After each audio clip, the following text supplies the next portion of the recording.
Kushner and Trump in hot water, no jail for Michael Flynn.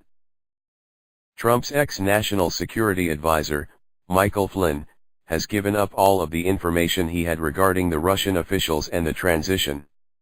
Because he has participated as promised to benefit from his plea deal with Robert Mueller, the special counsel has recommended a light sentence that does not include going to prison for his criminal activity. So far, Michael Flynn has been interviewed by Mueller 19 times and right from the start, he pleaded guilty. He has been fully cooperating with special counsel Robert Mueller's 2016 election interference investigation of Russia's Kremlin and Donald Trump. Flynn has given up information on various investigations that include collusion. On the list of investigation is one that is top secret and has not been revealed to any parties. Because of Michael Flynn's extensive cooperation and being held accountable for his own criminal acts, Robert Mueller has requested Flynn not be sentenced to jail time. The document was filed by the special counsel on Tuesday, December 4, 2018. The document filed by the special counsel contains 13 pages that are redacted. The filing has new information in it that will stop the cronies in Trump's circle of criminals. It is said that this file contains information on Donald Trump's son-in-law, Jared Kushner. As included in Mueller's filing, those who have been investigating the 2016 election win by Donald Trump learned of a conversation that took place with Sergei Kislyak. This communication took place in December of 2016 and also provides information on the lies that were told by Michael Flynn regarding contacts with the government of Turkey. It is also said that Flynn worked with the government of Turkey when he was a member of the Trump presidential campaign.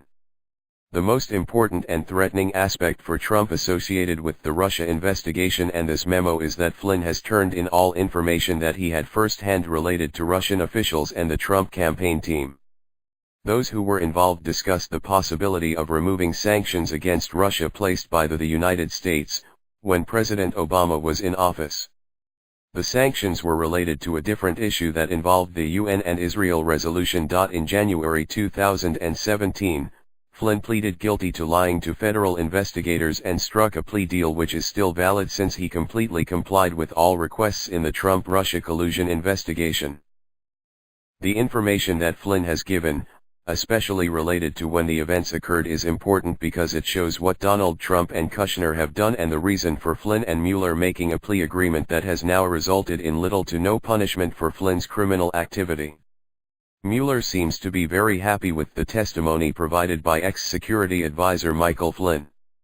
The reason why Kushner comes up in this matter is because of communications he had with Sergei Kislyak and because of the part that he played by encouraging Trump to get rid of James Comey, who was the FBI director until early 2017, when Comey was fired. This was due to the Trump and Russia election influence in the 2016 elections. Both Comey and Mueller investigated the exchange of getting Donald Trump into office for the removal of sanctions. The investigators also discovered Russian hackers were able to get into the Democrats' servers to take down Hillary Clinton's presidential candidacy in 2016. At the same time, Trump engaged in business dealing with the Russian government and still profited from existing projects and attempted new projects with Russia to profit from over a long period of time. During this time, Kushner was facing financial difficulties and was trying to get himself and his family out of the hold related to the real estate purchase he made on Fifth Avenue in New York City. In December 2016, both Kushner and Flynn met with Sergei Kislyak and set up another meeting for mid-December with a Kremlin-associated funding banker by the name of Sergei Gorkov.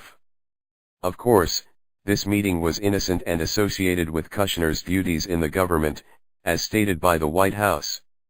Based on the account given by Jared Kushner, the meeting was regarding Syria and did not have anything to do with Russian sanctions enforced by President Obama. According to Kushner, the meeting in mid-December, the meeting did not last long and nothing was discussed. Only greetings were shared. Finance issues and funding for the Kushners was not discussed, and there was no interest in having lenders and investors involved in Kushner's family real estate business. Kushner and Kislyak continued meeting, and Kislyak was still lobbying for the United States government, mainly the White House. The UN Security Council resolution as punishment for Israel for settling on areas owned by Palestine was delayed at Flynn's behest, but Flynn denied this. This was not the truth. A higher official requested he discuss the Israeli sanctions vote with Kislyak. The senior official was Jared Kushner. Other Trump officials include Reince Priebus and Steve Bannon. There is no information on the part that Jared Kushner played in this, and the reason is that Mueller did not want to give Kushner any reason to worry.